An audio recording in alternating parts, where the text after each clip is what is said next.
Welcome y bienvenidos to this episode of the Cultural Capacity Podcast.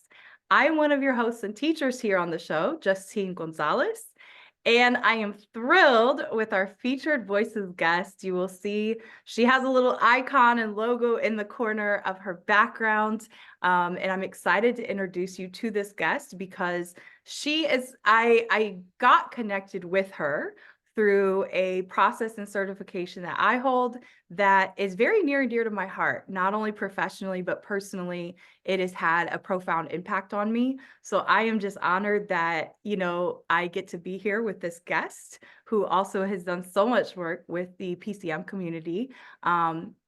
Who holds a degree in communications from Purdue University, amidst many other certifications like being a practitioner of NLP and some other things. I will let her determine how she's going to fully introduce herself. But on our podcast, as you know, with our featured voices guests, we get the opportunity to sit down with industry leaders, experts in their field, and just people who are incredible beings doing incredible things. And you all know we like to ask some questions about cultural origin story, as well as just getting into authentic conversation, because at the end of the day, we all have a lot of the same experiences in this thing called life. So if we can hear stories from others about how maybe they've lived, the principles they live by, then maybe we can continue to grow and learn together. So without further ado, we have, again, as I introduce people, Stephanie, I like to give people their flowers. I feel that any human interaction we get, whether it is somebody you just cross on a sidewalk and smile at, or somebody you've known for 20 years, I think that those interactions are very important. I know that you're the same way because you are a master of communications. And we know how important not only spoken and written communication are, but the communication of what we say with body language and how we show up every day, how we carry ourselves, the glance across a room, like all of the things underneath communication. So I'm excited to have you here. And there's two things I wanted to compliment you on. And I call this giving guests their flowers. The first is Stephanie is actually one of the very first people that I got to connect with and meet in the PCM process communication model global community. And you were so kind and welcoming to me. I had gone through a lot at that time. And you were just so open to connecting. I remember us having I think the first time we met, you were living in Mexico at the time, and we had this great conversation. And you are one of those people that immediately, when I connected with you, you not only made me feel seen and heard, you just connected authentically. So I want to thank you for that and give you some flowers. The other thing is more of a technical detail, but I think it matters. And maybe this will be a tidbit to inspire people on LinkedIn in particular. One of the first noticings that I also had when I connected like on LinkedIn with Stephanie was that she had ABD after her name. And so it was one of the things that, again, you never know what owning authentically who you are does for someone else. So I don't think that I've told you this, but that I was so insecure about where I've been at in my PhD journey. And when I met you, that was one of the first things that I went, what are you ashamed of, Justine? And just like, I saw a model, a mirror, if you will, of somebody who said, yeah, okay, this is who I am. This is what I'm working on. Like, because I had this dilemma I'm first in my family with a lot of things. And it's this dilemma of pressure, probably self-induced, a lot of it. But I thought, man, I'm feeling like I'm falling behind, or I'm feeling like a failure. And I remember you saying something like, why would you even think that way? Just be exactly who you are. But I want to say that because it's a small thing that sometimes we don't even think about our messaging and how we embody that confidence. But that was the very first thing that it became a magnificent connecting point from me to you. So I'm saying that because it let me know, quit getting hung up on titles and people thinking or asking about your journey. do what you need to do in your own time and be confident in it. So that might sound really wild, but that was a very small thing that just let me know it's okay. You don't have to prove yourself to anyone. So I wanted to give you those flowers. Not only were you so welcoming to our global community, and then I got to meet her face to face this past summer. So going on a year this coming summer, but in France at the first international conference. So I just wanted to give you a few flowers, and I will let you introduce a little bit of who you are to the audience. Again, you have a communications background degree. You've done a number of different things, and you are ABD, all but dissertation. Is your focus area for that? You going to tell us, or okay? So without further ado, our guest for this episode, the Stephanie Barron. ABD. ABD. She's a doctor. She's a doctor in my heart. Now we got, listeners scrambling with like, what the hell does ABD mean? Right. It's so right. And that's the funny part of it. I say that very vulnerably to you all in the audience, because we all get caught up on what we think we're supposed to be doing. And it's such a one lens, like, no, nobody's looking that close. It's okay. And a lot of people might not even know what that means. So all but dissertation, here we are. How would you introduce yourself? Thank you so much, Justine, for such a wonderful introduction. Now I have to live up to that. It was very easy. I remember that time when we first talked. I was, in my living room of my house in Mexico, which was such a wonderful time, such a healing time for me. The Mexican people are the best people on earth in my heart, and I will definitely go back very soon. And I remember connecting with you thinking, such a bright soul.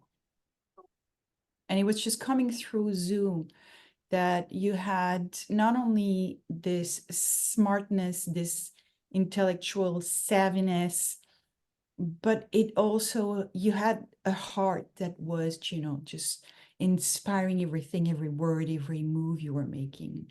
Thank you. And when I met you at the conference, I was like, oh my God, she's the real thing. Oh, thank you. It's thank you. You know what, we talk on Zoom and then we meet in real life. It's a little bit like meeting somebody you watched on TV and you're like, do they look the same? Do they speak the same? Yes. And you're exactly the same, because I remember in that huge, gorgeous hall in France, Yeah. we were over 300 people, and I turned around and I saw you and I was like, oh my God, that's Justine. And I did the same thing. I run by, but the other registration people are probably like, whoa, what are you doing? What are you doing? I'm like, what's happening? Yeah, what is happening?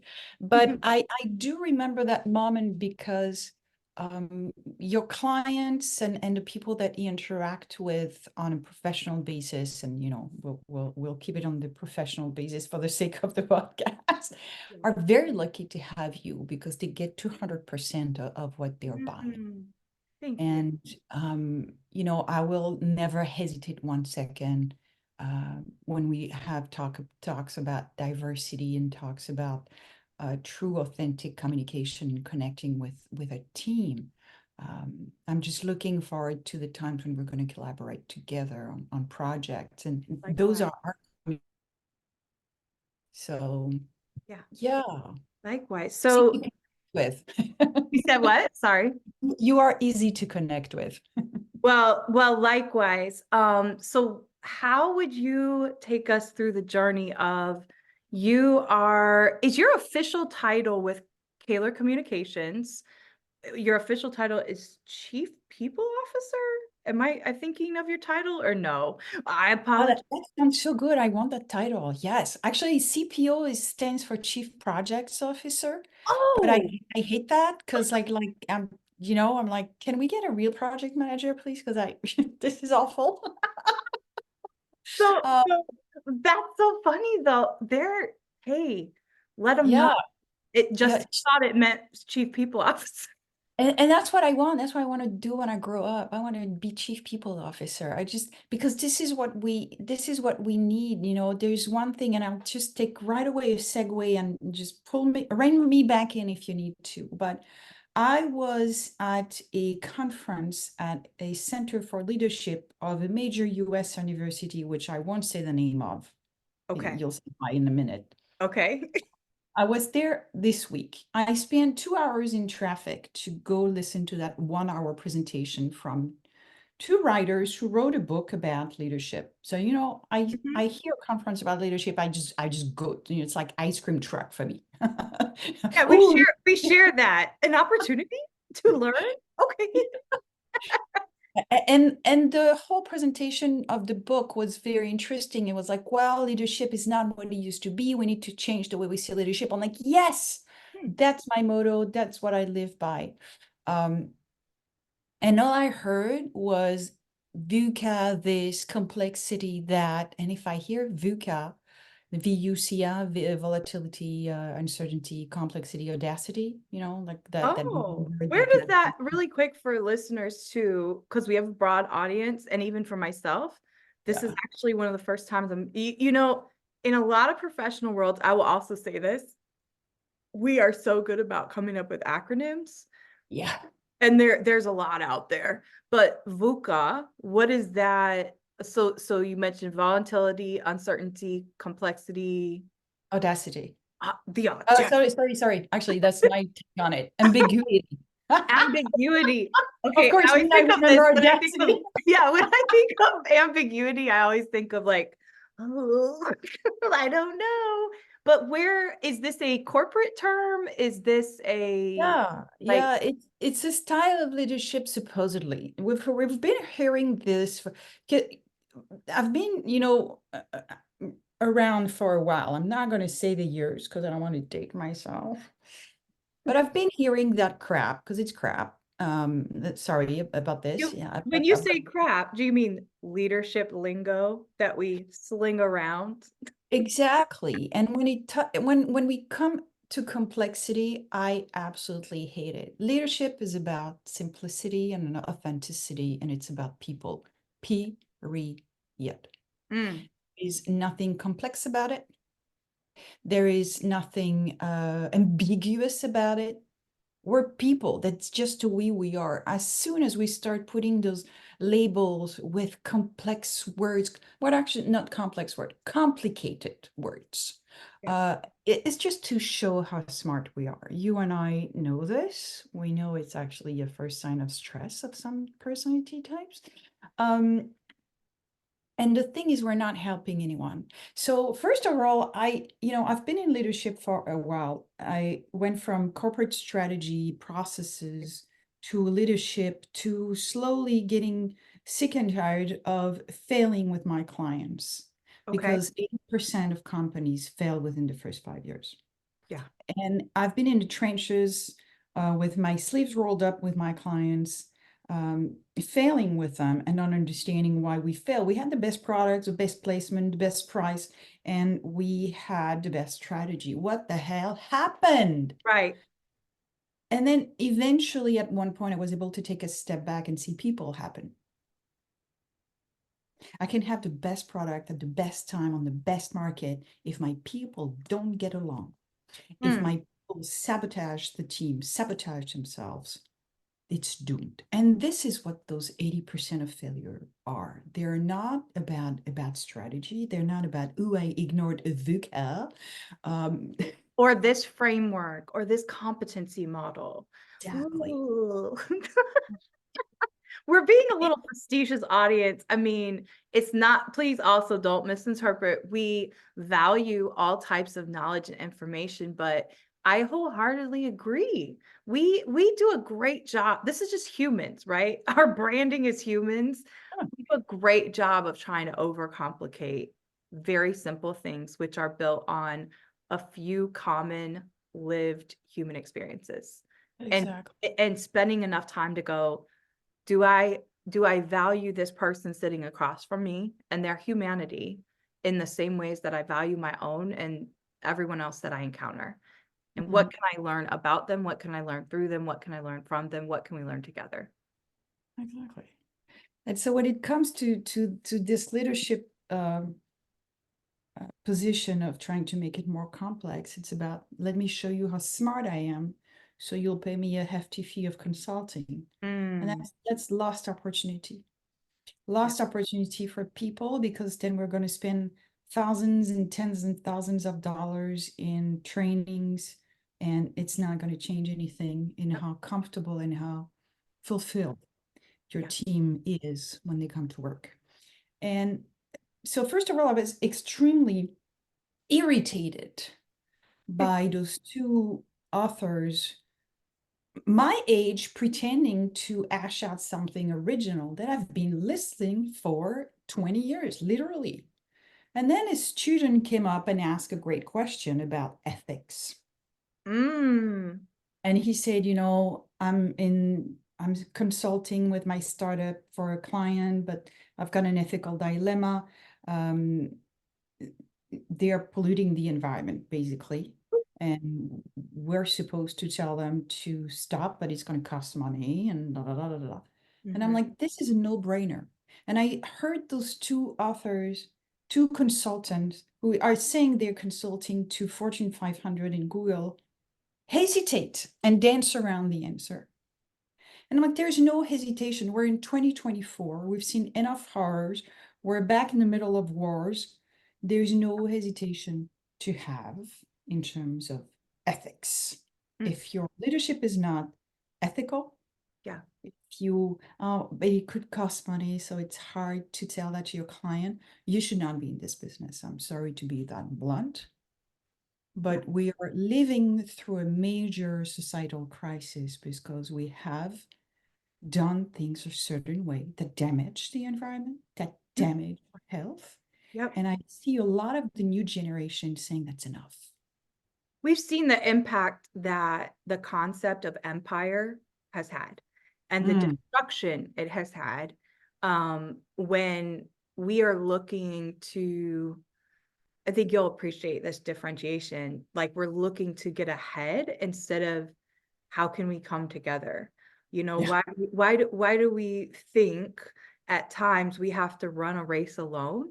Mhm. Part of that, as you and I know, some of it could be personality. Some of it could be, right? It could be things that we've experienced and we get untrusting. And you see this happen over time, but this is nothing new under the sun as far as civilizations. We've Right. seen this, throughout eras of history, if we really look. And I think you bring up a really powerful thing, which is we are all part of Earth right now and ushering in the opportunity to see things a truly different way. And I think for people who think similar to you and we're looking at this opportunity of like, okay, we know there's nothing new under the sun, but how do we help each other learn and grow in this life experience that we are all having? Not because we compare experiences, not because any one of the 8+ billion people on this earth have had the same exact experiences, but there are common things such as joy, grief, things that are part of the human experience, how we respond in trauma. There's going to be a certain pattern by which Stephanie responds to something and a certain pattern which I respond to something. Um, Mhm. so when you think about your work and you getting kind of this stale taste in your mouth over the years, Mm. being very adept at being a strategic advisor, doing these things, what has led you to the point now where you're saying enough is enough, and also choosing kind of a different path from that? That's an interesting, so, and if you all see me writing down, I'm taking notes as we interview here, that you mentioned 80% of companies fail in the first 5 years, no Something like that. matter industry, no matter sector. Yes. So clearly that's people issues, communication issue, like people to people, and are we understanding each other? One of the recent studies that I was looking at actually with like yesterday was to your point about the up and coming generations, about 60%, I think it said 60% of anyone below the age of 35, the 60%, their top thing that they're researching when they apply for a job is the company's beliefs. And then going further, I'll contest to this as a millennial. I did this actually prior to joining PCM and becoming certified. I researched then the people who were the decision makers. So that is why it becomes more and more like, even from a very simple communication standpoint for companies, that about page and like actual representation of who it is, what you do, what you believe. So it's very fascinating to me, to your point about climate change and you going, why is this even a conversation about ethics? Why is this debatable? So I'm seeing the same thing over time, like in different avenues, different arenas than you, of the same types of shenanigans. I'm going to call them what they are. And you go, hey, do you not know this era is crumbling? Like you're not going, no, it's not going to be tolerated to just have these unethical, you proclaiming, like you said, that there's some brand new leadership pill that's going to cure all. So what has led you then to that point of, okay, you understand strategic advising, you understand what that looks like in different companies. Where do you find yourself now? Well, I went from strategy where I started my PhD, because I do have a bachelor and a master's in communications, and I sadly still work in the same field, and I've done the same thing kind of all my life. But I had this time where I was doing a lot of more of strategy, and I was like, if I help my client get the best strategy, for sure he's gonna win, Yeah. right? Yeah. And then I looked, after 10 years of strategy consulting, I looked at my clients, and that same 80% was right there, in my face. And I'm like, it's not necessarily because I'm bad at my job or because my client is bad at their job. If I looked back at why did that client fail, what did that client fail, a lot of my clients did not listen to me. And not because, oh, I hold the gospel. Why did they not listen to me? Why did I not convince them that this was not the best course of action? I saw a lot of my clients self-sabotage. So I looked into, okay, maybe I need a little bit more psychology. So I went into NLP, and I looked at NLP coach. Took me about a year to become an NLP coach in Canada. It's kind of a very stringent process. Can you tell listeners, viewers, if they don't know what NLP stands for, can you break that? Neuro-linguistic programmation. So it's basically looking at the way you speak to yourself, speak to others, and what that and changing that way you speak to change the way you think. This is what the whole manifestation trend is about. Yeah. Because if you think, I'm not really good at this, well, guess what? You're not going to be good at this.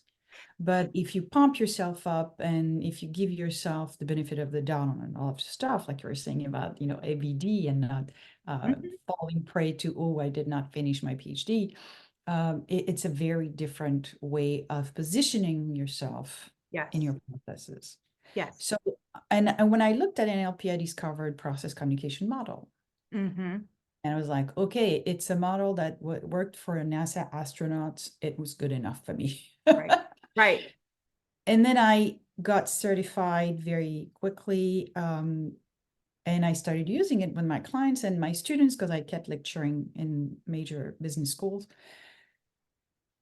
And I went from 80% satisfaction of my students at the end of the semester to 100% satisfaction semester over semester. And with my clients, suddenly they were doing the stuff I told them to do. And suddenly I saw 100% of clients satisfied. And even if they had minor setbacks, I went from a lot of frustration to 100% satisfaction. And I really credit the process communication model for that. Yeah. And that's when I understood that it's never going to be the best strategy. Is, do the people that work here feel fulfilled? Mhm. Are they engaged?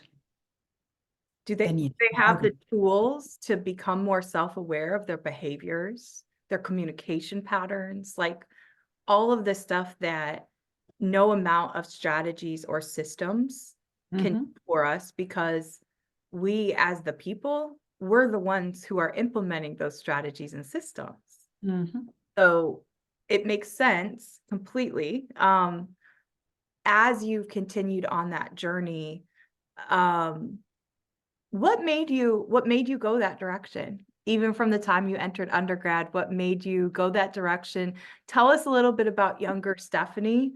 Oh Um, gosh. younger Stephanie, and I know this about you, right? You're originally from Canada, and or maybe not. Did you No, I'm not actually. see? I don't know. But tell us your journey and then how you came to decide, Sure. I'm going to go to communications and I'm going to get my degrees in communications. But tell us then, because see, now I will be learning something new about your story. Yes. Actually, I was born near Paris in France. Okay. My parents moved around a lot. My dad left Vietnam in 1948. Okay. He was 3 years old in difficult conditions.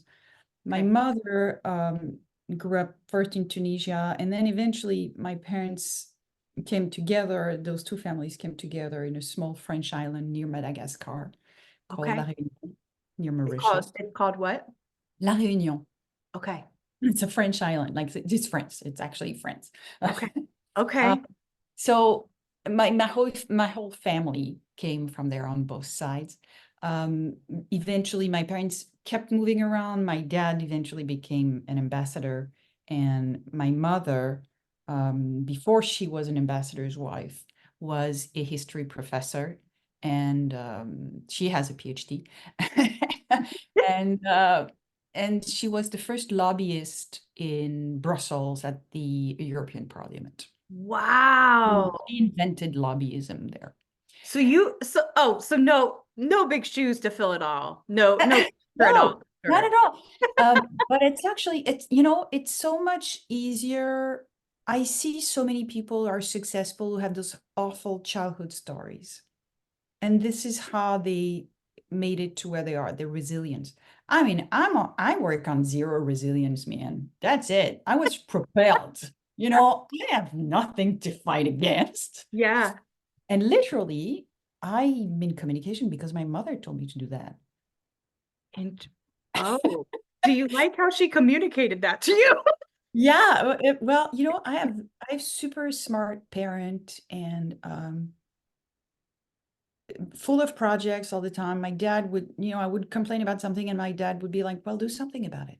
Mm, And not just do something like, do your own thing. Like, I'm here for you with anything you need to do something about it. that's incredible.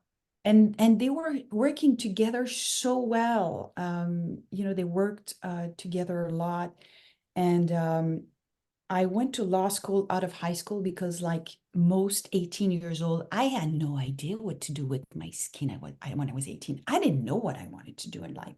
I wanted to be a photographer, maybe a doctor. Yeah. I mean, right? And I see those, Yeah, there's so the world is many, open. yeah, And people it are seemed like too, you had exposure to seeing a number of careers. So I would almost say or at least parts of the world, that could almost pose even more challenging, because you go, oh, well, I could do anything. I could do any number of things. I could live here. I exactly, could live there. yeah. And Okay. it was very disturbing because I was exposed. My parents were very social. There were people in the house all the time. They were going out all the time. And I was the only kid for the longest time in their social circle. Oh, I was okay. everybody's kid. I was taking care of, Oh, and all those people, not one of them had the same job as the other. right, right. So I've met journalists and politicians and people who had businesses and were in automobiles and who were in diamonds and who You've were, studied people and communication since you were a child. Exactly. And so at one point I'm like so lost. When you're French and you're lost at 18, you go to law school. That's the Okay. difference. I know. For an American, it's like, what? Okay. So you start Sounds law school good. out of high school because you don't know what else to do, and Right. you don't like, or you like everything. And after 2 years of law school where I was miserable, my mother sat me down and say, "You're a born communicator. Go study communication." Mm-hmm. And I was like, "Yeah, mom, but there to do what?" It was 1990. What the hell was communication at the time? I was going to go what? Public relations? Marketing was kind of starting. Right. Uh, That would have been like start of the yeah. dot-com era. It would have been Mhm. coming down from the whole Wall Street 80s, yuppie, like that whole era. And Yeah. ending, yeah, the 90s. Yeah. Oh, So 90s. I was like, where do I go study this? And my dad came up with a great idea. He said, I took you to the US when you were 16 for your Sweet 16. You loved it. Go there. You can't go wrong with an American education. So I'm Okay. offering you 1 year of university. After that, you're on your own. I can't afford anything more than 1 year. Okay. Now, just curious, so about, just so you all know, and if you haven't, hit follow or subscribe on your preferred platform, by the way. Yeah. Thank you to all of our listeners and subscribers. But about 50% of our listenership is in North America, and then Mhm. about 50% is spread across around 35 countries around the world. So where did you come? And I have to know this, right? Because I'm born and raised in the States. Where did you come for your Sweet 16 to America? Well, that was the weirdest thing is that he took me to New York City. So Okay. Yeah, well, the Big Apple. I Yeah. know, and it was less, which is like the least American city ever. It's like Paris, that's not France. No, London is not yeah, the there's a lot of UK. tourism. Yes, we Right. have, well, Lady Liberty is a gift from the French. Yes. Exactly. And you Oh. got French fries, French toast, and a whole bunch of things. Okay, so younger Stephanie got the chance to come. Your dad says, I can do 1 year. Where Yeah. where do you decide? So this was all before internet. Right. No Facebook, not even MySpace, you all. Okay. Nothing, So nothing, nothing. So I actually found a little American uh out. It was not even the consulate. It was like some little office somewhere that was, I was in the south of France in Montpellier at law school. So no, not even in Paris. So I looked at where do I find a university? What does that mean to go to university in the US? Mhm. Took me several months to get all the information together, and I found the Peterson ranking, which used to be huge books where all universities and Yep. all programs would be ranked Yeah. by, the best and the best. And, raised the way I was raised, I took the top 3 universities in communication, Mhm. and Purdue was the first one. I don't know if you know this, but I grew up an hour and a half northeast of Purdue. Oh, you did? I didn't know that. So in all of the United States, you all, Stephanie chooses, which it's an incredible university. My brother-in-law was a Boilermaker. I have friends connected to the university. I live outside Chicago, so I'm close to it. But Purdue University is also where the founder of Kaler Communications, Tabby Kaler, would do a Yeah. lot of his initial research for process communication model. But all roads, I suppose, lead to the crossroads of America. Yeah, it was very weird. Yeah, when I learned, Wow. So you I end didn't up know in Lafayette, Yeah, Lafayette, it went Indiana. so I picked Purdue, Yeah. and Purdue didn't pick me first. Took a while, so I started going to Florida International University because my mother's best friend was living in Miami, and she said, "Come over, we'll Nice. get you into Yeah. FIU, and you'll get started, and then you'll transfer." Perfect. Perfect. And first semester at FIU, I was like, okay, if I stay here, I'll never graduate. And It was party explain town. Explain why. Okay. It I'm was just making fun. sure everyone has that context. You know what? FIU was a very, very small campus at this Yeah. 30 years ago. I went back actually several times and I'm floored by the changes. But it was a very small campus. Automatically, we're making so many friends coming from, and that's the beauty of most university in the US, the multiculturality. Yep. Oh my God. It's Yep. like every single friend came from a different country Yep. and spoke a different language. It was just absolutely so wonderful to hear about all that diversity.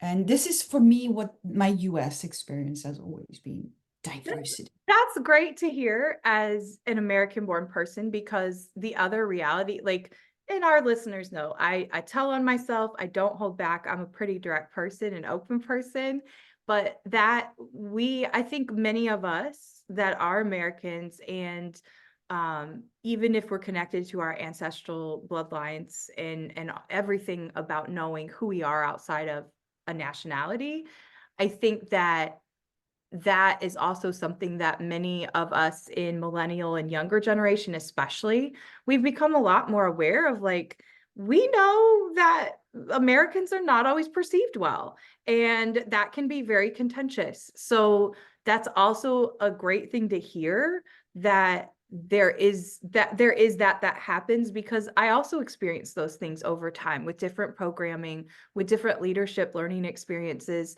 And that's not to say, obviously, we're full circle here. It doesn't mean that you don't then understand some of the systems that are in place, but it's also good to know that those authentic human connections still happen, because even if you don't go to a university in the States, if, for example, my partner, he didn't go away to a university, but he had a cousin that he was really close to that did. So even from an experiential level, in the States, there are so many universities. And to your point about the multiculturalism, even if you don't actually attend, but you have proximity, you still get somewhat of that experience of like, whoa, this is a house party, and there's literally like 10 different languages that I hear. There's all Yeah. types of music being played. People are having fun. They're probably doing some things they might regret. but it is also kind of coming of age. And I don't know if that's the same. I don't know. Is that a same experience other places? I don't know. It was not the same experience when I was in law school in the south of France, for sure. There must be other, Europeans have been really good with the Erasmus program at getting their students to move from country to country. So it probably is different now. Um, but the US is still the beacon of knowledge. And if you look at, just go to a graduation ceremony and listen to the names that are being called. They're not all Smith, and you're going to hear so many different names. And the US is such a new country. So when somebody tells me I'm American, I'm like, yeah, but what else? What are you really? Yeah. What's your color of American? What's your flavor Yeah. of American? And when I lived in Canada after a while for 18 years, and it was the same. Um, in French Canada, in Quebec, anyways. Mhm. Where are you from? Which is a very, very different mentality from Europe, from countries where you were born there, your parents, your grandparents, your great great grandparents, and it's a very different way to relate to each other, to Yeah. welcome new knowledge, to be Interesting. curious about things. So tell us a little, because you had this move, and that's when we crossed paths. So you attend university in the States, but then you spend 18 years in Canada. Yeah. Talk to us a little bit about the move to Mexico and what you experienced in Mexico, because you are forever just beloved to and with the Mexican people. Yeah. What did you experience then going to, you were close to Mexico City, or you were in No, no, I was in Yucatan. I spent some time Okay. in Panaro and Yucatan. Um, and I'm more of a small town kind of girl, which is weird because I live in Miami now, but Um, but I discovered Mexico when my sister got married there, 2005, I think, something like that. And I was like, okay, I want to come back. It's rare that I visit a country and I'm like, oh, I want to come back because I'm like, there are so many countries in the world. I need to see them all. Yes. Yes. But I wanted to come back. I had the opportunity to go back simply on vacation, and I felt a pull. I felt the same pull I felt when I, touched the ground at JFK when I was 16. I was like, Mhm. oh God, this feels like home. Yeah. Yeah. And then eventually we built a house in Tulum. Tulum changed a lot. I didn't feel like it didn't feel Mexican. It didn't feel like the Mexico I wanted to experience. Yeah. So at one point, we were confined very strictly in Montreal. It was a very painful experience, especially for my son who was graduating high school when we got first confined. Yeah. And so at one point, my son turned 18 and said, Mom, I'd like to live alone. And I was like, do not say that twice. Thank you. Apartment. I'm so proud you're independent. Yes, please, honey, go. Because being a single mother of a lonely child is, at 18, it becomes a challenge. So you want to give them their space and you want to keep your sanity. I tip my hat to you. As a former K-12 principal and teacher, I tip my hat to you. Single parents are something of a rare breed, and I admire them greatly. I have friends that are single parents as well. I am not yet a parent, but to know and see the things that single parents accomplish by themselves, I truly admire you. So Yeah, and I say I'm single parent, but that's not totally true because I was very lucky. I've been blessed my entire life. My family has been just the best family ever. you had a My support network, a support. Yeah, and my parents first came to Canada when they understood, okay, that's it, she's moving there. Our grandchild is going to be there. So they left, they were early retired in France, in Belgium. I don't remember. Anyway, Somewhere. somewhere. And so they settled in Canada for 11 years. Wow. Beautiful. And then my sister, who was living in LA, who did just a wonderful career as a musician in Los Angeles, was getting Beautiful. tired of Los Angeles at the time, Yeah. came with her husband and my unborn nephew, and she joined us in Canada also. Ah, Yeah, is so and this is again a learning thing for listeners and myself. Is that pretty, and I know it's a really broad brushstroke because, here we talk about culture, and culture is so much our norms, our beliefs, our values, but there's not monoliths. Everybody's different. So I know this is kind of a broader brushstroke, but is it more typical as far as a cultural norm for French people that is a norm of, it's not really questioned, like, if my grandkid's there, I'm going. If my sister's there, I'm going. Like, is the family unit like a priority thing as far as a cultural value typically with French culture?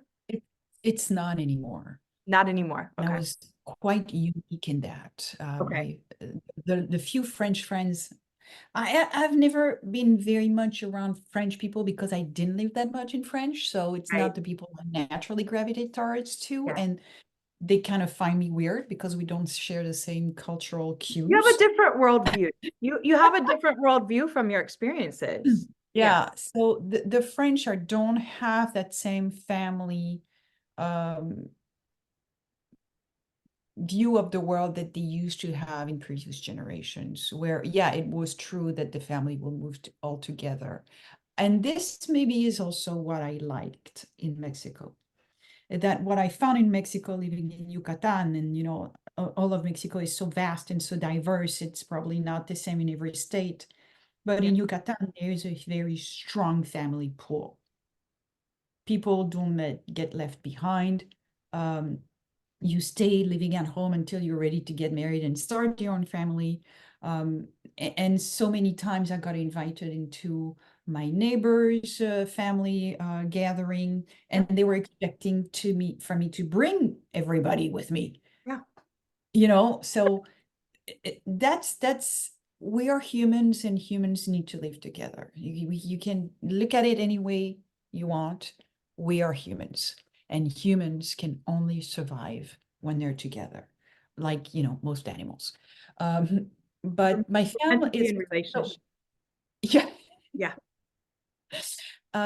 So when my son said, I'm going to move out, I was like, well, how about you have one apartment in one building, and the building next door, I have my own apartment.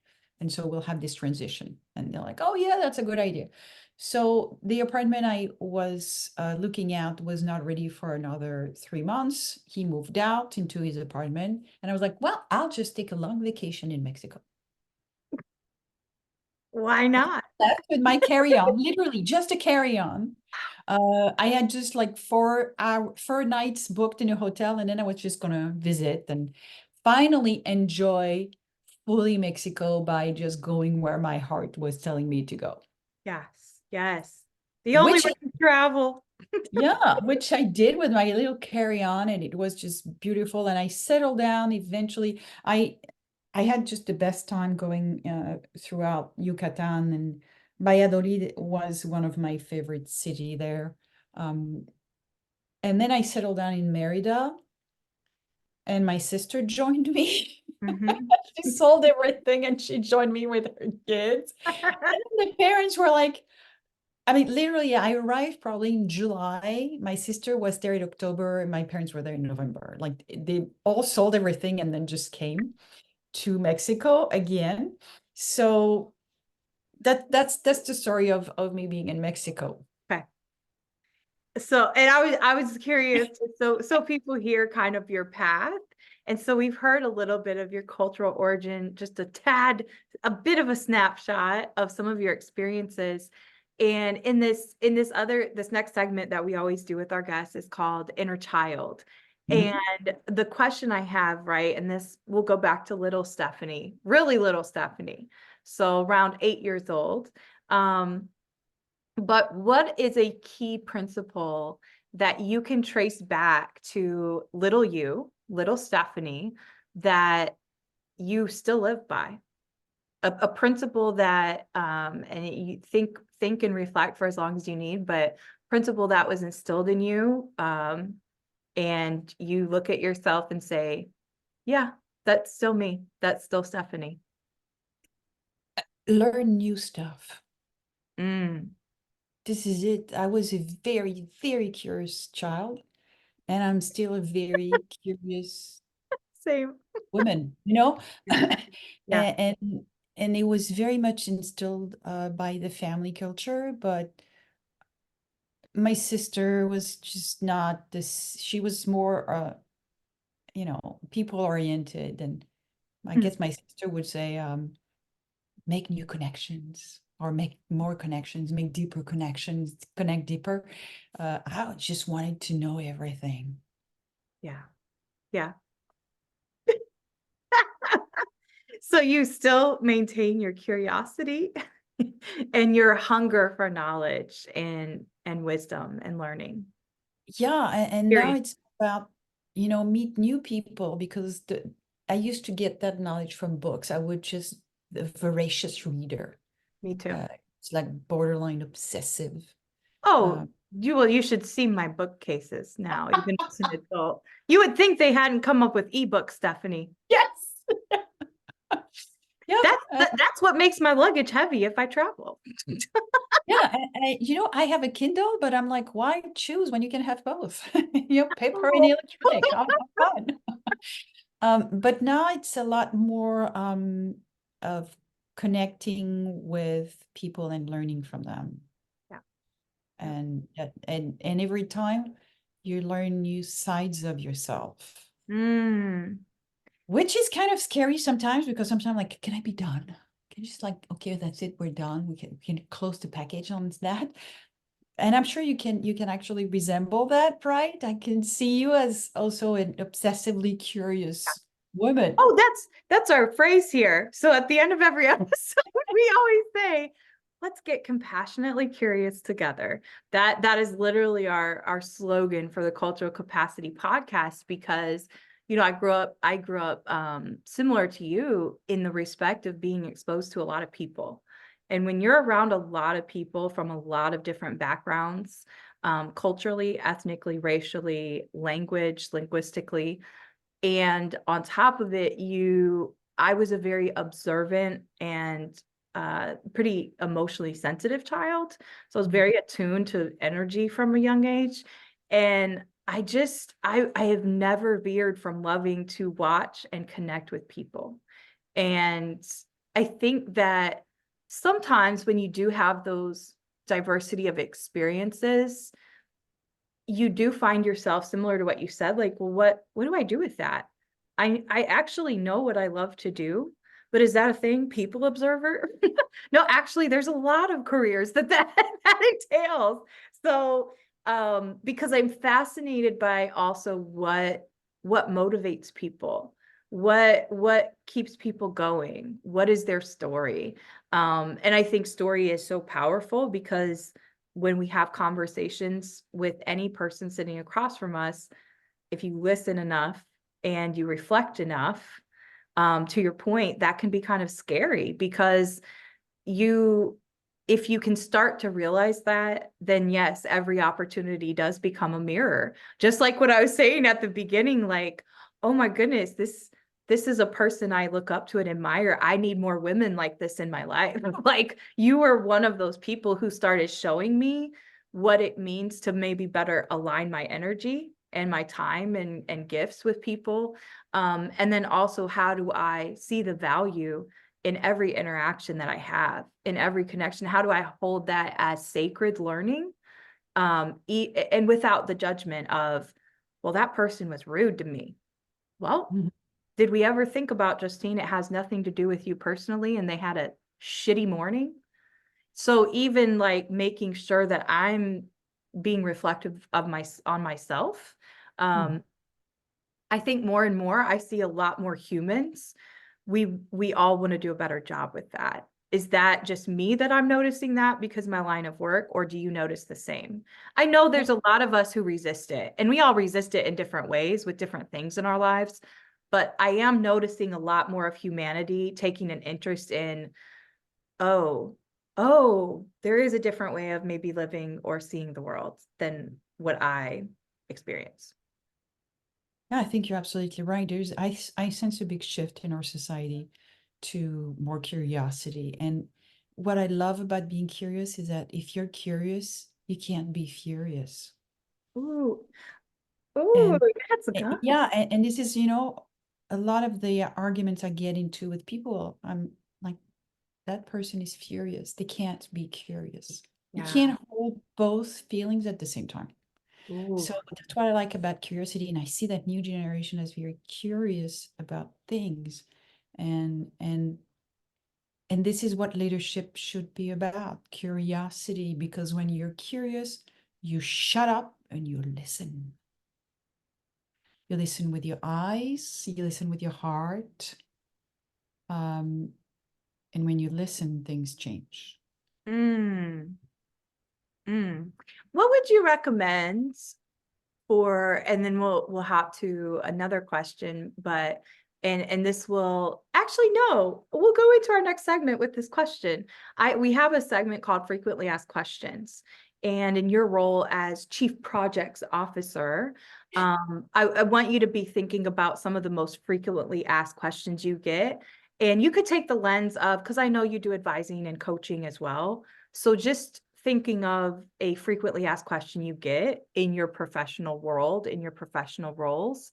But my question somewhat had to do with that, in the respect of, what would you advise people when they, especially in the States, or even worldwide, there's a lot of political unrest, but the States were entering a political election year, which happens every 4 years for presidential seat, clearly, if you ever watch media, even if you're outside the US, it can be quite the circus.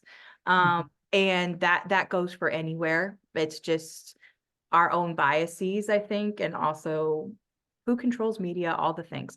So outside of that, though, because I see most people, like you said, argument, a lot of times that's happening with the people closest to us because we have different beliefs or we communicate about issues differently. Sometimes it's not even the what is being said, it's how it's being said. What would you advise to people in your communications expertise if they realize in a conversation that they are getting furious instead of curious, and they start to realize that?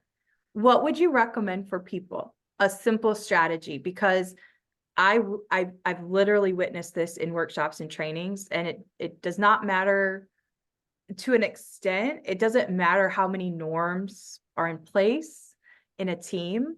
What would you recommend if somebody starts to feel themselves get furious instead of curious? Because we both know you can't be open. Like, to your point, you can't be open to even listen or process what that person's saying.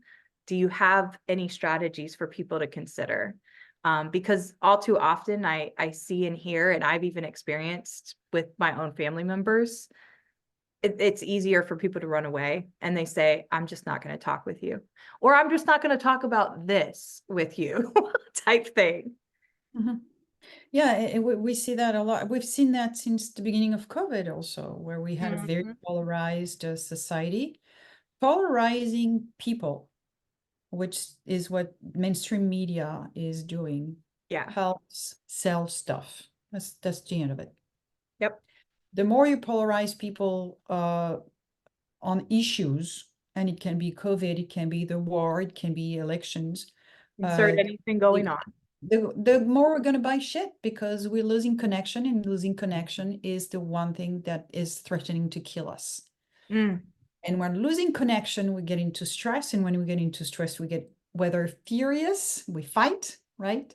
Or we get weepy and depressed. That's the flight, right? Or freeze. So when I feel myself every single day getting furious, because I have so many interactions, so many meetings, so many,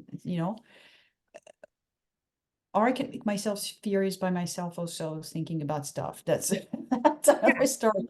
Right. Real. So about the first thing is to breathe. The moment we slipped into getting emotional, quote unquote, meaning getting angry about something, our prefrontal cortex stops functioning, and it's back to the limbic brain. And the limbic brain does not understand gradation of stress. It's just any stress is you're going to die. So the entire body is suddenly flooded by hormones, adrenalines, and cortisol, and suddenly it's the end of the world. If we breathe deeply, we disconnect that stress response that has nothing to do here. But so it's one thing, and this is the luck we have. We live in a time where neuroscience is showing us this new world inside of ourselves, where we can comprehend ourselves so much better.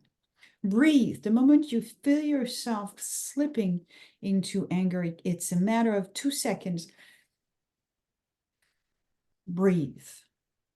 And then as you breathe, say to yourself, I'm getting angry.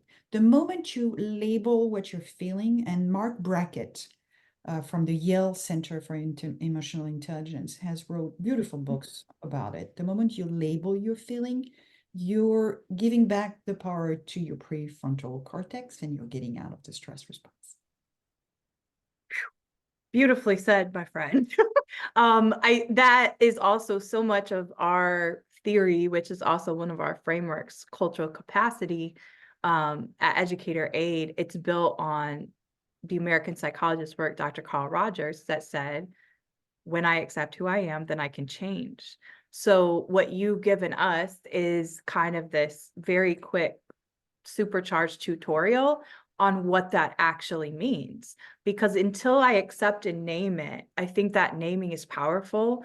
And I know for years with myself, like, I wouldn't have been able to tell you. Like, it's taken a lot of work and practice to be intentional about pausing to actually accurately identify what is and name what is this emotion. Yeah. And is it sadness because you're crying? No, Yeah. it's actually anger, Justine, and you need to feel the anger, okay? And then you need to let it go, and you need to surrender it, and you need to move forward. Because when you accept your state, then you can decide to move forward. When we don't accept it, that's where I see, even with myself, we fall into these cycles and thinking within subconscious. Again, if we haven't done any intentional reprogramming, for me, then I'm falling into more anxiety and depression. We all know depression, it tends to fixate on the past and things we can't change anyways. Anxiety tends to fixate on the future and what we falsely believe we can control or over control, which is why, to your point, and I appreciate you sharing that vulnerability, we're like, that's multiple times a day that we are all going in and out of distress because of human interaction or just our own stuff, where we overthink an interaction with someone and they might not ever think of it again, but we might be going, oh, do they mean what they said? Those things that I think sometimes too, we also get so much ego or pride to even just admit. And if we just admitted it, we could actually reduce so much stress in our lives. And it works actually afterwards. Sometimes you're not going to catch yourself and you're going to find yourself saying something that wasn't cool, Right. uh, go back to it and apologize. Mm, Apologies are very underrated nowadays. yeah. Apologizing is not a sign of weakness, quite to the contrary. Yes. And it took me a while because I was really a super over analytical person. And getting to my emotion is an analytical process for me. I have to think my emotions. So it took me a while, but one of the things that helped me, and that's the beauty of being a mother, is that my child made me a better person. And that's not. Would you say your child is a form of a mirror or no? No, no, my child is nothing like me. And I tell him regularly, you're nothing like me. People can say, oh, you look so much like your mother. Oh, you say this, that's so like your mother or your father. I'm like, no, that's bullshit. You are your own person and you are so much better than me. You're like the version 3.0, 4.0 of whatever your father and I could be. But I love that humility, Stephanie, because I find specifically mothers, there are many mothers who they do let ego and their own sense of self and purpose get wrapped up in that. Like, they're the best thing I ever did, but also saying they're just like me and those type of things that can actually be very harmful to the child because you're not letting them thrive to what you just said. You're not letting them thrive in their own personhood because we don't own our children. They're their own person with their own exactly. yeah, Yeah. but it's complicated when you've not reached your path as a human being, Yeah. as a woman, and you're missing something. The child is the one opportunity to make up for that, maybe. So I Yeah. can understand that Yeah. some parents get very involved. But I do remember as I was trying to be more honest about myself and my emotions, my child was probably 17 and he was working full time. And because high school stops at 16 in Canada. Okay. And Oh, all of my nephews and nieces are now gonna Aunt Teeny, I watched your episode. Why don't American schools stop at 16? well, Ah. gosh, I wish that he had done two more. He was just not ready to be released in the wild. So developmentally, you actually think it should go a little longer. Absolutely. Okay, yeah. Well, Absolutely. yeah, I mean, as humans, we don't actually fully develop, the frontal, I think it's the prefrontal cortex until Yeah, 24, maybe 20. 25. Yeah. And it's later for boys. We Yeah. do have Yep. that data. It's later for boys. That's not a Yep. myth. But my son decided to go out during the week while we had decided he was not going out during the week because he had to work in the morning. And his friends were using a lot of weed and, whatever. So we agreed on that, and he tells me, Mom, I'm going out with my friend. And the anger automatically like popped up. Jesus Christ, can't believe we agreed he was not going out during the week. And then I'm like, okay, before I jumped at his throat like I usually do, because I've not been a perfect mother. I've been the angry mother, like, rah, rah, rah, rah.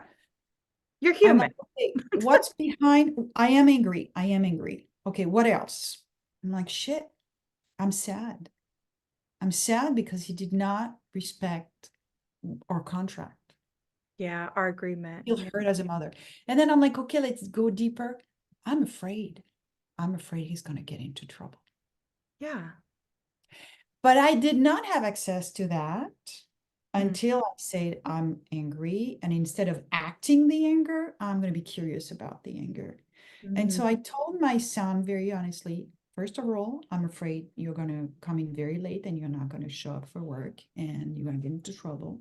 Second, I'm kind of, that's too bad. I did not use the word I'm sad because I have a very empathetic child and I didn't want him to feel the pressure of I made mommy sad. So I Right. said, I think it's too bad that you're not respecting our contract.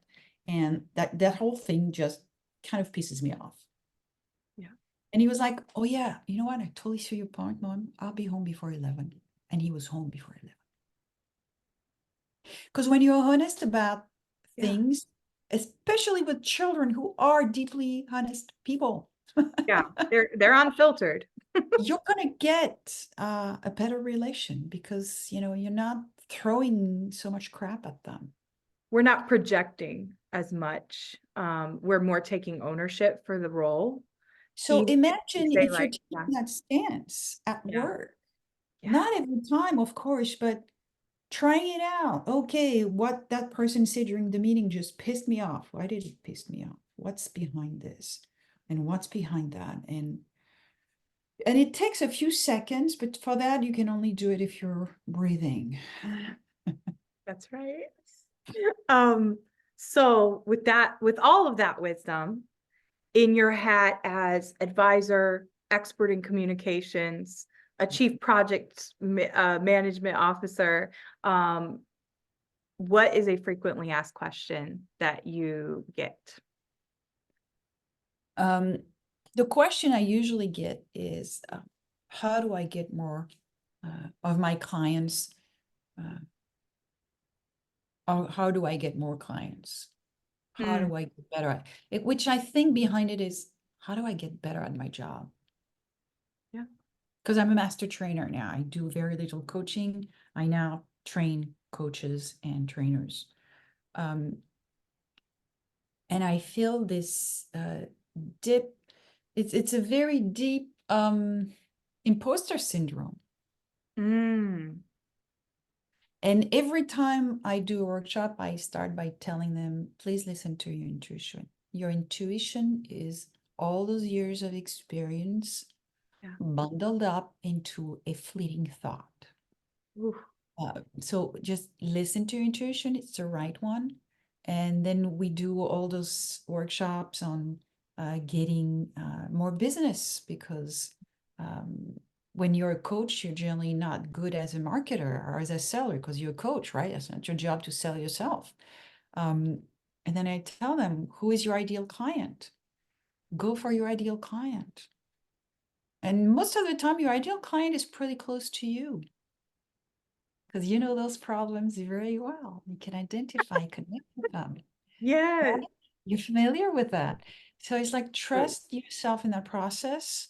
And the last thing I usually tell a lot of people is please say no a lot. Mhm. Say no when your intuition is telling you, "Ooh." Listen to yourself. Listen to others starts by listening to yourself. Yeah.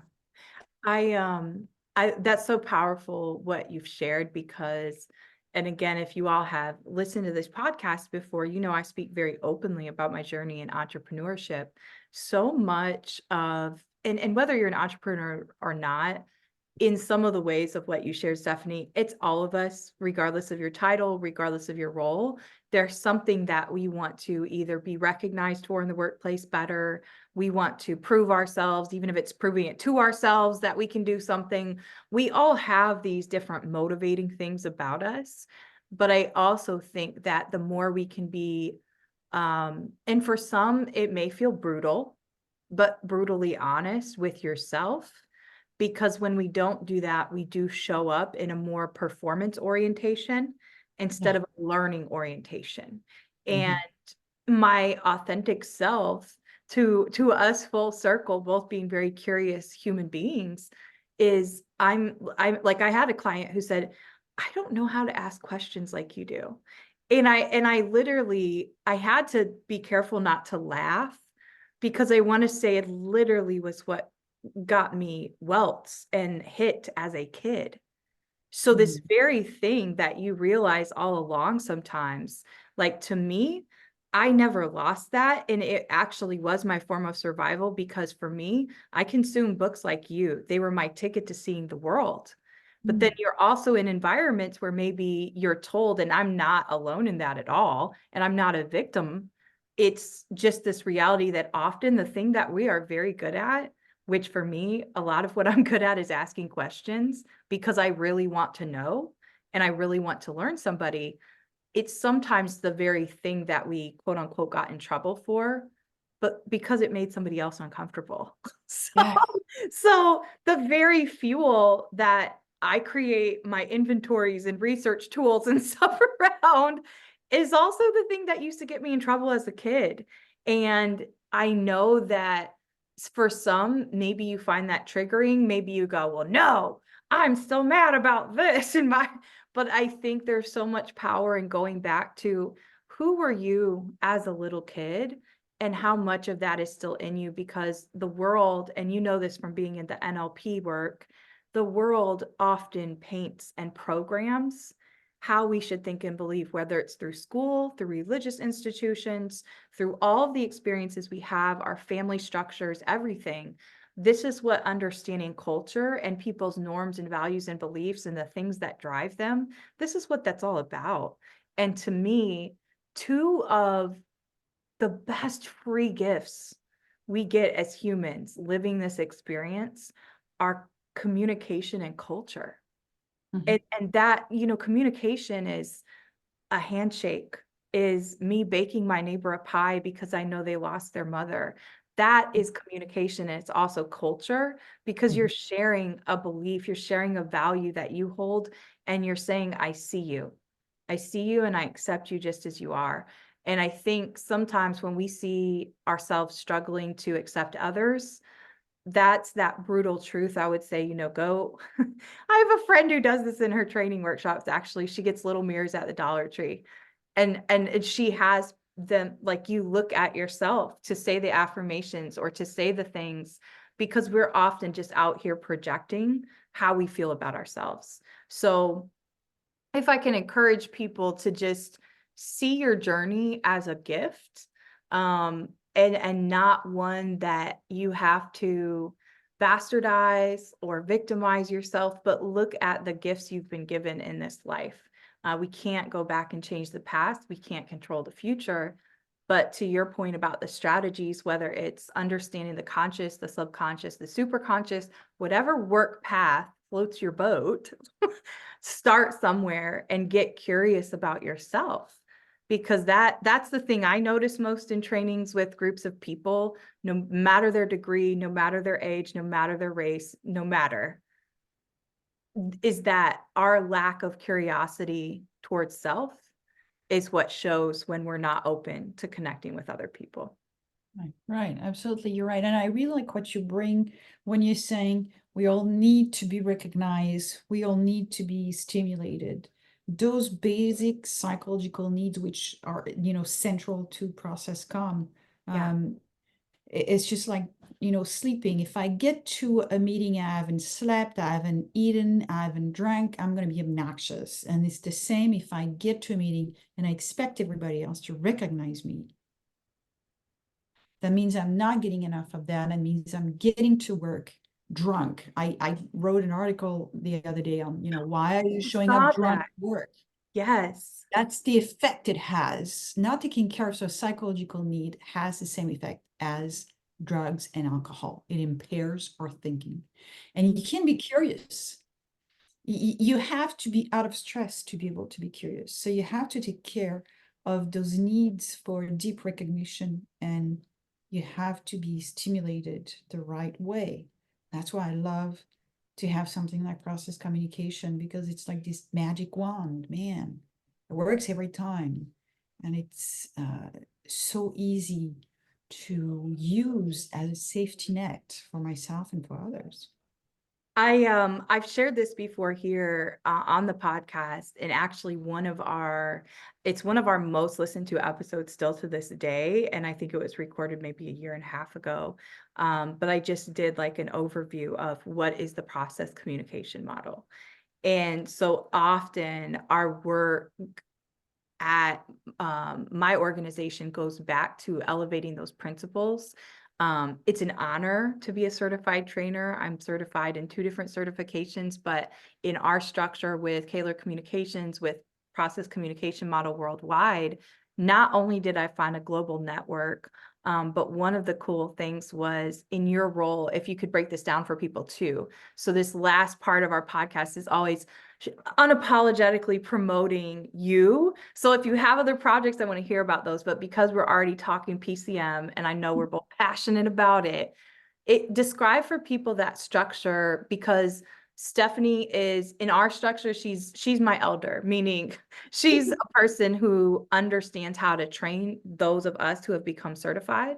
And we have, what I loved is it's a community of practitioners. So when I say that, I'm careful to differentiate. It's not the hierarchical, like, yes, I bow down to Stephanie or whoever's named master trainer. No, it's she has more knowledge and expertise in this model, but we all recognize that we bring different lenses to the table. And the cool thing that stuck out to me about attending my first conference this past summer was just the immediate, it's the first conference I've been to where I haven't felt like, I just immediately felt like, oh, these are my people. The connection. Now, granted, we're all certified in this communication model, but it shows the difference of acceleration. And I come from K-12 education. You need to be able to connect with students and families and community. And like that's a prized skill. And you would think many educators are good at that. Just like any industry, we're either sharpening the saw for that or we're not. But this was my first, and as many conferences as I've been to over the years, the first one where you could talk with anyone and you're going to connect. It's the depth. That's the differentiator I also want to state. When I've gone to other professional learning experiences, period, even like on some of the calls I've been on with you, it's a difference of just a relaxed, we're learning together. And versus, I don't know if I'm making sense, but I'm trying to paint a picture for people that as a person who has had a lot of professional experiences, this is a different type of community that I've found, because it's international and because we all have a passion about communicating and connecting more deeply with people. So I did find, and I continue to find, that that's a difference between, I now find other engagements very much more surface level. Because I don't know, and I don't know your journey with that because you've been with the organization and the model a long time. Tell us anything about too, if people are interested in exploring more or learning more about PCM. I use a process with my clients. I'm continuing to ramp that part of my business up, and the offerings that go with it. But how do people learn more? How do they connect with you? And then I want to hear about any other passion projects and stuff you have going on. Well, if they want to learn more, they call you because you're the great point of entry, such a wonderful way to start a journey with process communication model. So, you know, you want to learn more about a tool that truly is, as a coach who got certified in like you in so many models and so many things. Yeah. What I also appreciated, besides the fact that it gave me 100% satisfaction to my clients, is that I recouped my investment right away. Yeah. Those coaching certifications are expensive, man. Yeah. I never recouped the NLP certification. It cost me about $12,000. And I yeah, didn't know that. I didn't know. I mean, I know what NLP is. I didn't know that the certifications were that pricey. it's a year-long process in Canada. It's the only Intense. country where it's such a long process. Okay. It was about 1,000 hours. So I never recouped that investment. With process communication, I recouped the investment right away because the first group I did of 12 or 15 people, you know, my 3 days, I built them and that's it. I had recouped the entirely investment. You know, those are things that count besides the grandeur of becoming a better person. Yeah. Yeah. In this day and age, especially I see so many people changing careers and wanting to get into coaching because that's what they've been doing informally in their job, for instance. I see a Yeah. lot of people like that. Yeah. Um, Same. Coaching is one of the fastest growing industry right now because we all need support. Yeah. The past 4 years has deeply damaged us all, Yeah. and not damaged us to the point where we need psychotherapy. We do need it sometimes, often even, but we do need support because we've been disconnected from each other. And Yes. coaching is one way Yep. to reconnect us to ourselves and to help us reconnect with others. Yeah. And um, so, you know, point of entry is they go to somebody like you who's a certified professional, meaning you spend many hours with people like me.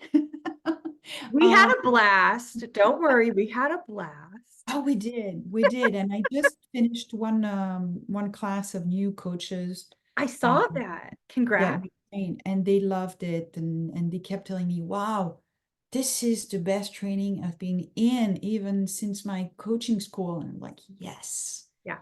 Yep. yes." You know, it's about discovering new parts of yourselves Yeah. and connecting with people on a level that maybe you touched upon exactly when you were a child and you forgot, Yeah. you I know? think it's about remembering. I think a lot of all of our journeys in life are about learning, unlearning, relearning, remembering, forgetting, Yeah. and remembering again, who we really are. And it's about giving ourselves a lot of permissions Mm-hmm. to be everything we want to be. So, you know, first point of entry, they go to you. They spend, you know, 2, 3, 4 days with you. That should Yep. probably break down in several half days, I'm guessing. And then they're equipped. They've got the tools and they can use it every day. They can use it at home. They can use it with their spouse, and they can use it, of course, with their team. And that's already a lot. Then we've got generally about a third of those people were like, you know what? I want to go further. I want to be able to debrief a profile Yep. of process communication. I want to be able to use that as my main work tool. Mm-hmm. Sometimes they're already coaches, sometimes they're not. And so then they come to me Yeah. Yeah. and we dig deeper and I challenge them a lot more and we dig a lot deeper into that. Overall, it's a process that can go from 7 days total to 12 days, depending on the kind of certification you want to get. Yeah, mine was just to paint you all a picture. Mine was, and I'll add a little personal story as well, just about the impact, because I think I am a huge proponent of if you are not investing in something, number one, for your own growth, and it's not a model that you see with your own growth, chances are you're not going to be able to sell it or incorporate it into your business. So I would say that, like, be leery if you're a person who is only seeking out titles or degrees or certifications simply for having it. I would say be careful with anything, number one, but especially when it comes to what I deem to be one of the best that I found in the PCM model, meaning I decided to do it because I found out about it in my PhD program. So shout out to Dr. Ryan Donlin, who is also Yeah. a master trainer, incredible just PCM practitioner and coach and trainer, all the things. But he really lives that and walks that in his life. It's something that I admire about so many people in our community. It's just that raw vulnerability, like, yeah, to be straightforward. But I went through the training with Dr. Michael Gilbert, who's one of the original people that's part of this whole process and certified in process education model. I went through it actually when we were still very much on lockdown. So it was a unique experience because there was so much happening. A lot of the work that my company does is cultural change management with organizations and K-12 school districts, as well as diversity, equity, inclusion, and belonging work, which to me, they go hand in hand, understanding ourselves, understanding others. But one of the biggest things that I reaped from it, number one, not only has it helped my business from my own communication, it was at a time, to your point, when that was something I needed in myself. So from my experience, we were actually online for 5 days straight, like 8 hours a day. It was with two other colleagues from my same PhD cohort. So shout out to John and Dr. Dan Pio, two of my colleagues and friends. They are both school administrators in the state of Indiana. But I say all of this to say, to take you on that journey. We bonded deeply, even as a trio of colleagues that became friends and experienced a lot of life because we would meet up in between, and then we took our final exam, did the final training. So for me, it was quite the process. Each of us got 2 different certifications, and to give people that idea of the commitment, the vulnerable part of it. And I shared this I did a master class in France after the conference for 2 days.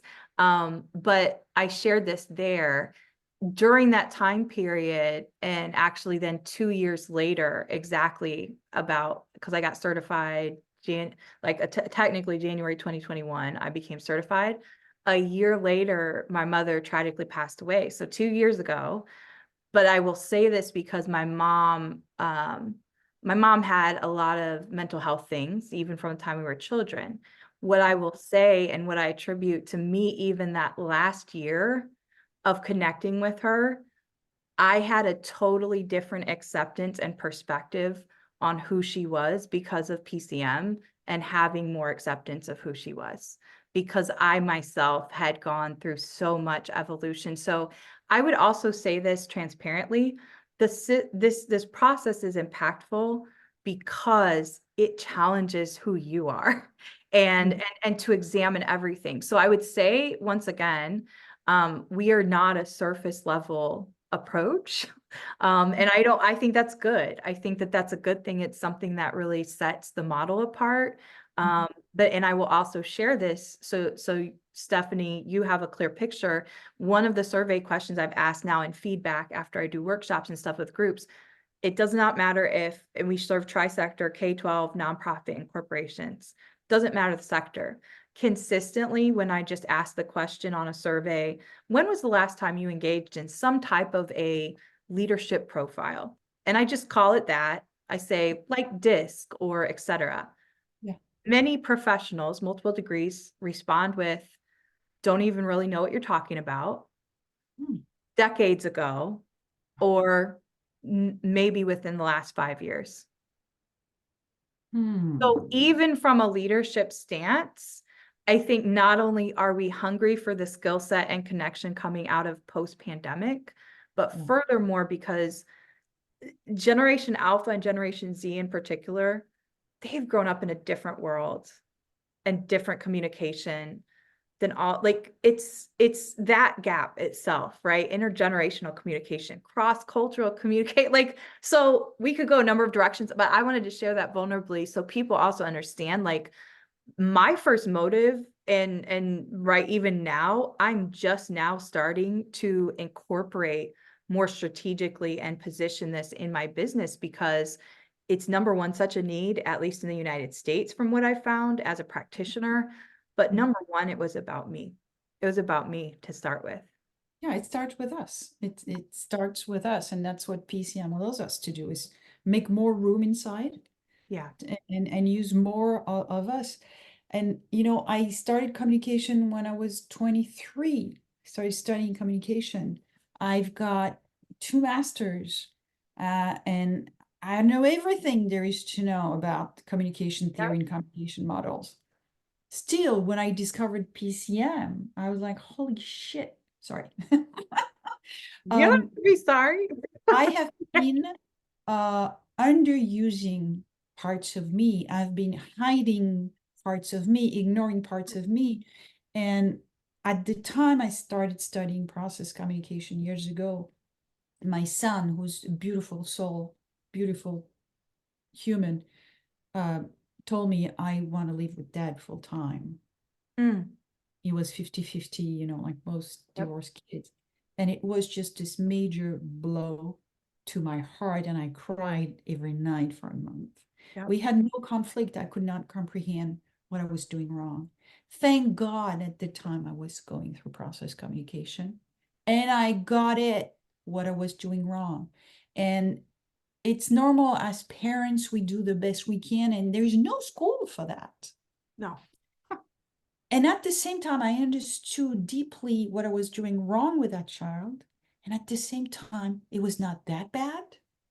And Yeah. it was so easy to fix. Yeah. And I fixed it so easily. And 3 months later, he came back. And 6 months later, he was living with me full time. And so I really credit having a relationship with my son to my use of a super simple model, yet unbelievably powerful. Yeah. And that's what we want in life. We don't need more VUCA. No more acronyms. No. We need to be using things that allow us to come back to be human beings instead of human doings. And Yeah. this is That's communication helps Yeah, us. that's the trend I wanted to denote too, at least from my lens, is especially if you're a person and you're listening to this and you're part of an organization's diversity, equity, inclusion, belonging efforts. This is a trend, and this is one process and system that could maybe help as far as people management and human resources. The thing that I see is, number one, I shared that data earlier because I still get surprised, like, oh, wow, people don't know what a leadership profile is, or like even the concept. That's surprising to me.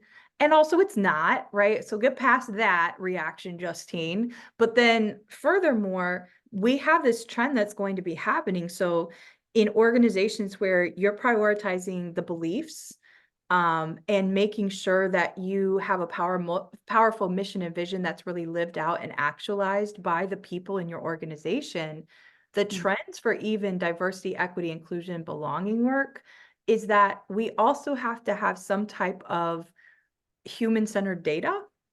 And when I say that, I mean data that not only helps you understand the humans in your organization better, but it also helps them twofold.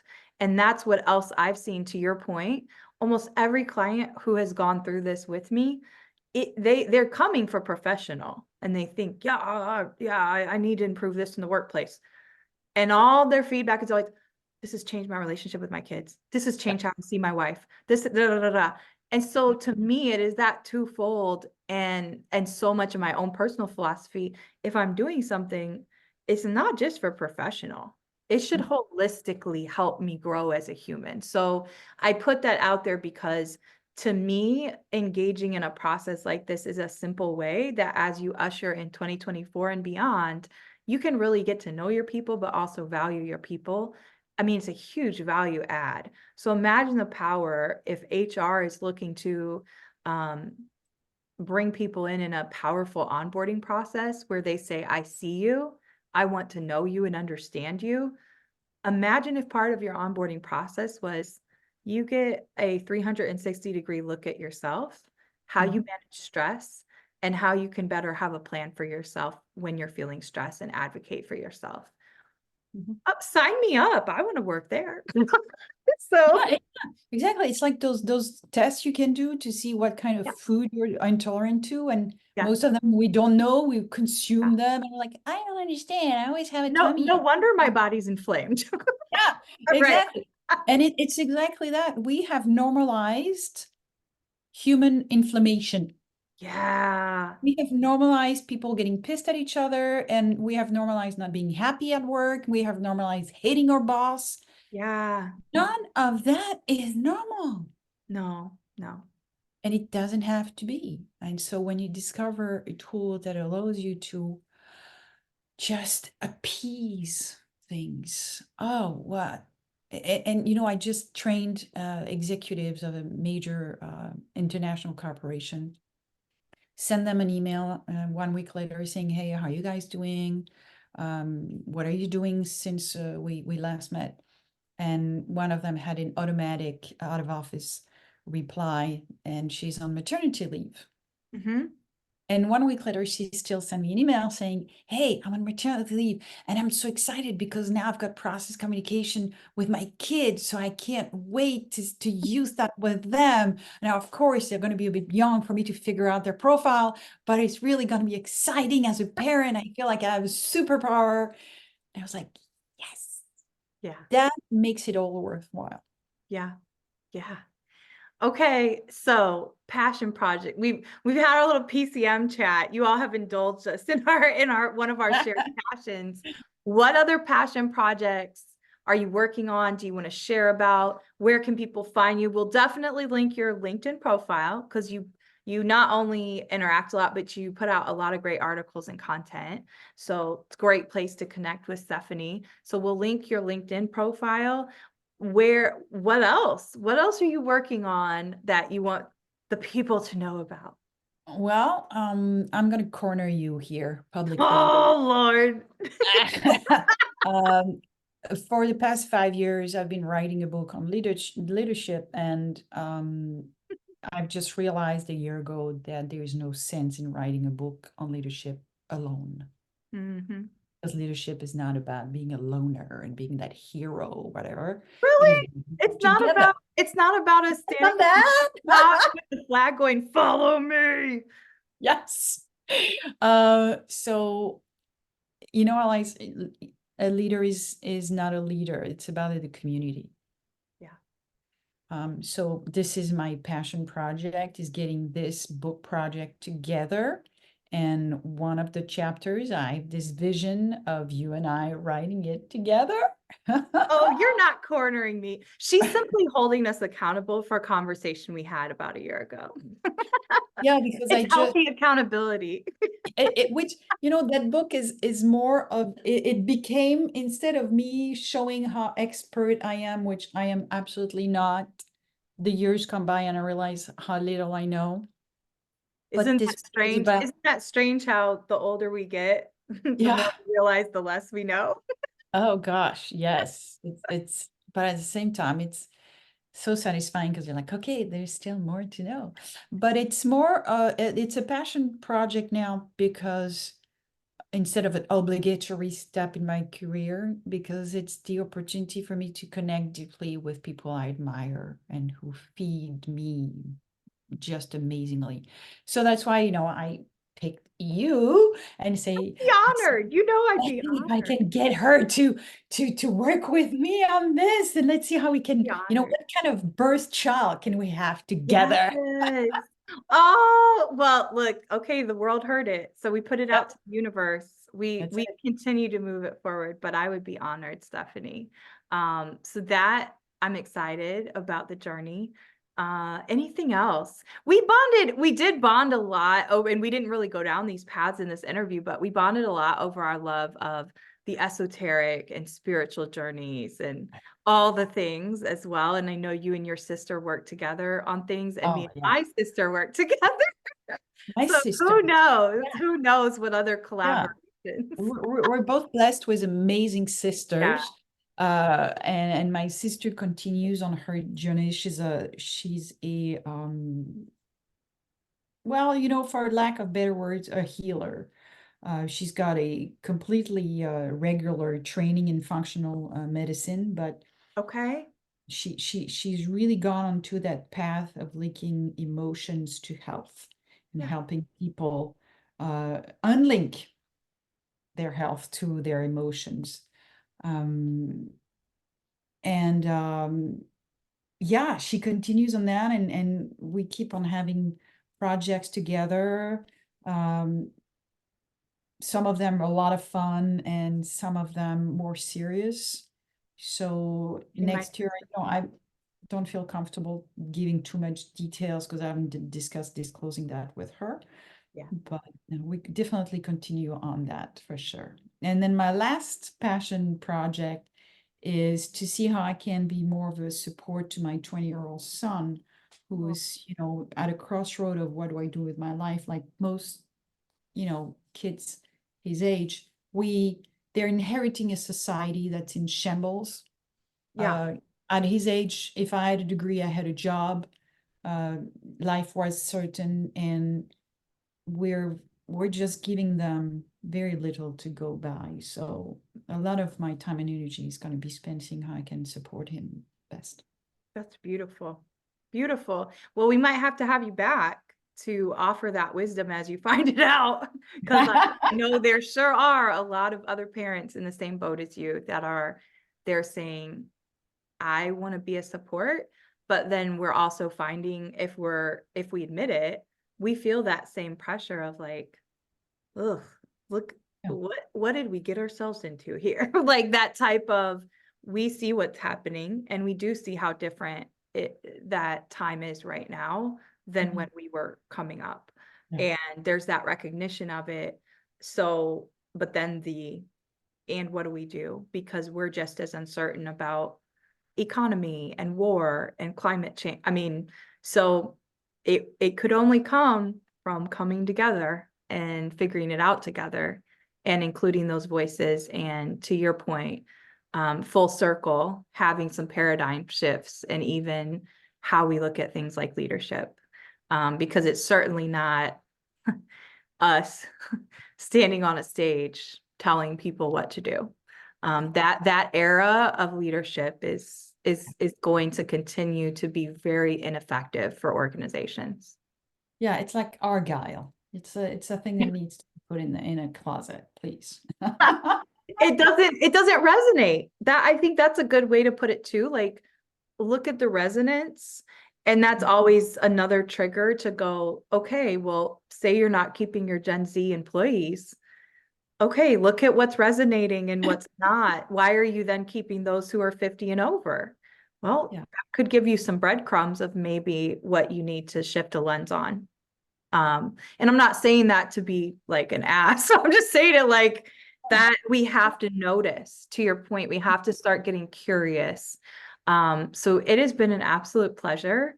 I will look forward to our continued collaboration on things PCM and otherwise, on our shared and also our individual journeys. But you are just a light. And I am so grateful that you spent some time with me here on the podcast. And as always, I remind you, the listener, remember that you have a unique purpose in this life. And I thank you for being here and taking time to reflect on yourself. Let's continue to get compassionately curious together. Take care. Thank you, Justine. Thank you.